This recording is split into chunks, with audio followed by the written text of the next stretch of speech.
오늘 새벽에 나오신 우리 성도님들은 매일매일 신앙생활을 하면서 어떤 생각을 하시는지 모르겠는데, 혹시 나는 참 내가 스스로 봐도 대견해 보인다, 이런 분들이 혹시 계십니까? 아니면 거꾸로 좀 한심하다, 이런 생각을 많이 하세요? 아마도 많은 분들이 자기 자신에 대해서 이렇게 한심하다고까지는 아니라고 할지라도 스스로에게 좀 이런저런 불만들이 좀 많이 있지 않을까, 이런 생각을 좀 합니다. 왜냐하면 제가 그렇거든요.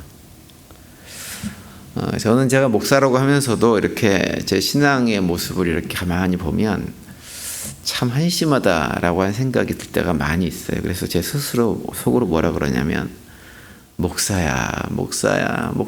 목사인데 왜 그러고 사니, 이렇게 생각을 할 때가 더러 있습니다. 사도 바울이 고백한 것처럼 이 사망의 몸에서 누가 나를 좀 구원해 달라고 했던 것처럼 그런 탄식이 나올 때가 꽤 있습니다. 아마도 그런 탄식이 제가 육신을 입고 이 땅에 살아가는 동안은 계속 하게 될 탄식이 아닌가 생각을 좀 해요. 요즘 예레미야서를 이제 아침에 좀 묵상을 하면서 특별히 남왕국 유다의 백성들의 어리석음, 이런 것들을 살펴보면서 드는 생각은 뭐냐면, 참 하나님도 어지간하시다라는 생각을 이렇게 좀 하게 됩니다. 왜냐하면 유다 민족이 뭐라고, 그리고 하나님께서 아브라함과 이삭과 야곱에게 한 약속이 뭐라고, 그 약속 하나 지키시겠다고 이스라엘 민족을 붙들고 이렇게 애를 쓰시고 그냥 안달을 하시나라는 생각을 할 때가 많이 있어요. 이제 그러면서 동시에 드는 생각은 뭐냐 하면, 우리 하나님이 나 자신을 붙들고도 이렇게 애를 쓰고 계시겠구나 하는 생각이 들었어요.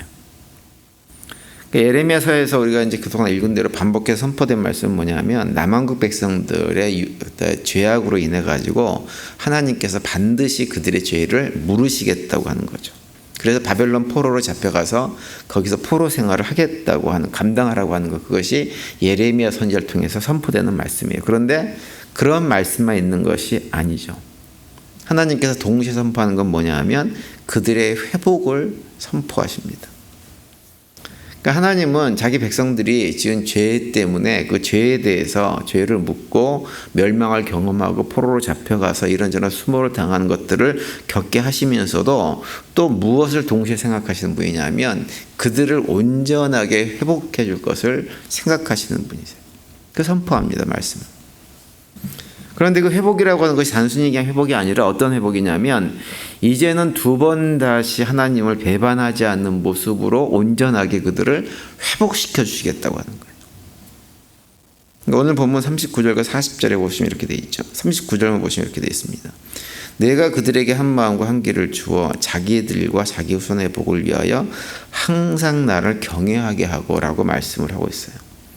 여기서 한 마음과 한결을 준다고 하는 것은 뭐냐면 그들에게 한결같은 마음을 주시겠다고 하는 거예요. 그래서 그 한결같은 마음을 가지고 언제나 하나님만을 경외하는 삶을 살도록 하나님께서 직접 만들어 주시겠다고 말씀을 하고 있는 거예요. 그래서 사실 이 말씀도 우리가 상상이 잘 안 되는 말씀입니다. 왜냐하면 우리 인간이란 존재는 그렇게 한결같은 마음을 가질 수가 없는 존재들이기 때문에 그래요. 한결같은 마음은 누구만 가지냐면 하나님만 가지는 마음이 한결같은 마음이에요. 그런데 하나님은 우리들에게 그런 한결같은 마음을 가질 수 있도록 만들어 주시겠다고 하는 거예요. 하나님이 마치 우리에 대해서 한결같은 마음을 가지고 계신 것처럼 우리도 그런 마음을 가지게 하시겠다고 하는 건데, 아무리 생각해봐도 그것은 불가능한 일입니다. 우리 인간한 존재가. 특별히 이스라엘 백성들의 역사를 보면 그것이 현실적으로 정말 불가능하다고 하는 것을 확연하게 우리가 알 수가 있죠. 끊임없이 한결같이 반역을 일삼았던 민족이 이스라엘 민족입니다. 하나님을 계속 거부했어요.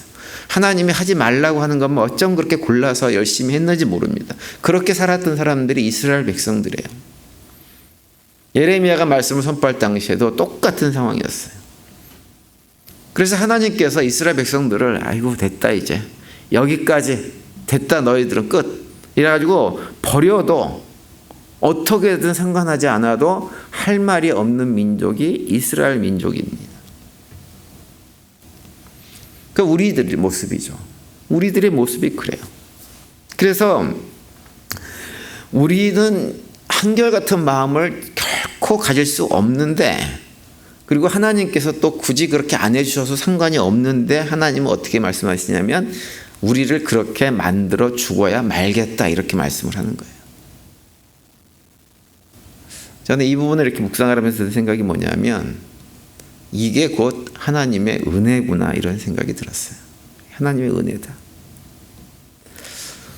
우리가 오늘 새벽에 이렇게 교회 나와가지고 하나님 앞에 나와서 말씀에 귀를 기울이고 무릎을 꿇고 기도하는 삶을 살아가는 이 모든 것들이 사실은 우리가 가진 힘과 능력으로 되는 일이 아닙니다. 우리가 이렇게 이 자리에 나와가지고 하루의 삶을 시작하며 말씀을 묵상하고 기도하며 시작하는 이 모든 것, 우리 인간의 본능을 보면, 본능적 우리의 실체를 보면 이게 불가능한 일이에요. 가능한 일이 아니에요. 인간적으로 보면 바쁘고 힘든데 하루를 1시간이라도 잠을 좀 자고 에너지 충전해가지고 하루를 또 열심히 사는 것, 이것이 훨씬 더 우리 몸에 맞는 거예요. 그래서 대부분 사람들이 사실은 지금 이 시간에 우리는 여기 나와가지고 말씀 듣고 기도하고 있는 동안에 대부분 사람들은 다 잠자리에서 쉬고 있죠. 근데 그런 상황인데 우리는 교회에 나와가지고 이렇게 말씀을 듣고 기도하고 또 새벽같이 함께 교제도 하고 하는 이런 모든 것들을 하는 것들, 이게 우리의 의지의 노력으로 되어진 일이 아니에요. 물론 이제 우리가 이따금 정말로 뭔가 강구할 것이 있어가지고 기도할 필요가 있어가지고 새벽에 일어나가지고 새벽 기도에 나오기도 하고 하지만 사실은 여기 계신 분들 대부분이 뭐 그렇게 중요한 새벽 기도할 제목이 있으신 것은 아니잖아요, 그죠? 막 죽고 사는 문제 때문에 막 기도할 것이 있는 그런 것이 있어가지고 나오는 것은 아니란 말이에요. 안 나와도 별로 상관이 없어요, 그죠?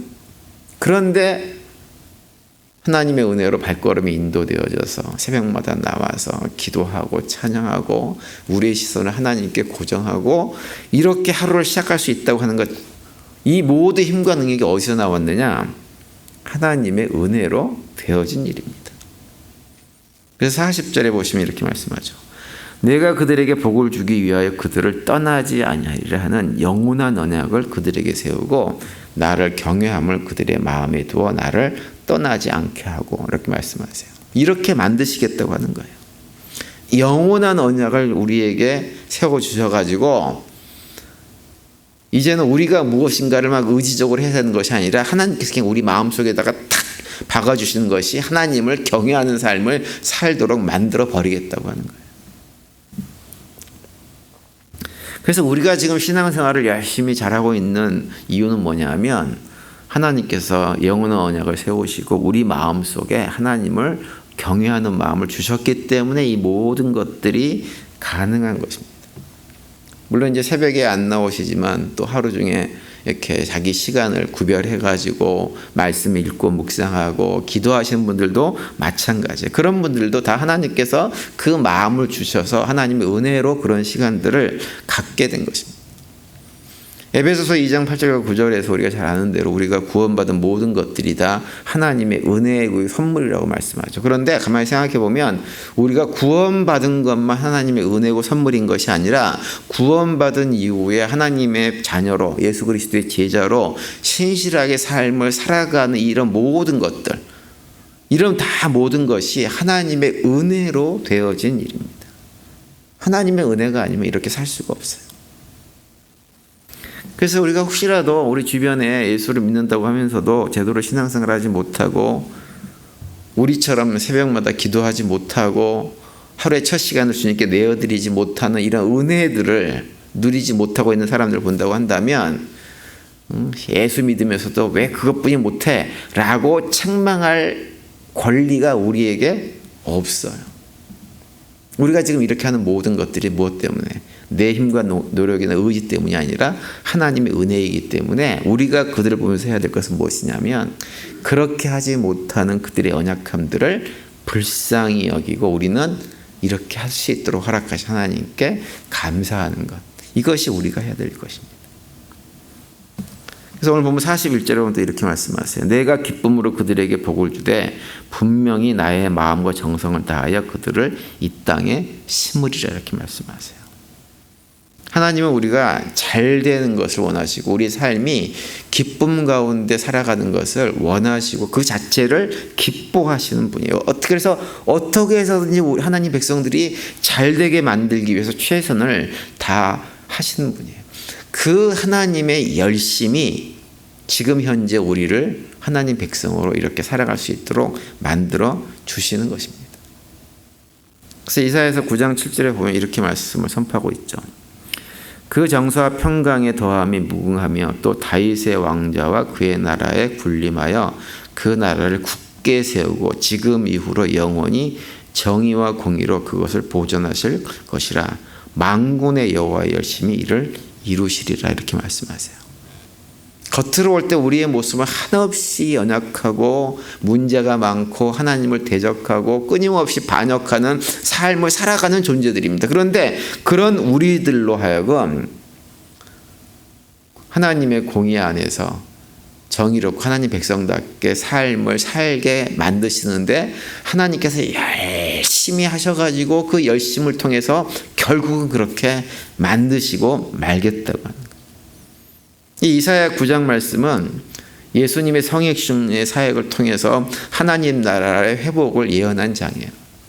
그 하나님의 열심이 예수 그리스도를 이 땅에 보내셔서 끝나는 것이 아니라 우리의 죄를 대속하셨고 우리로 하여금 이제 구원의 길, 생명의 길로 나갈 수 있는 길을 여셨고 또 우리에게 성령을 부어주셔서 오늘날 지금 이렇게 믿음의 삶을 살 수 있도록 다 만들어주신 거예요. 오늘 하루도 또 하나님께서 그 일을 열심히 행하실 것입니다. 우리가 해야 될 것은 무엇이냐?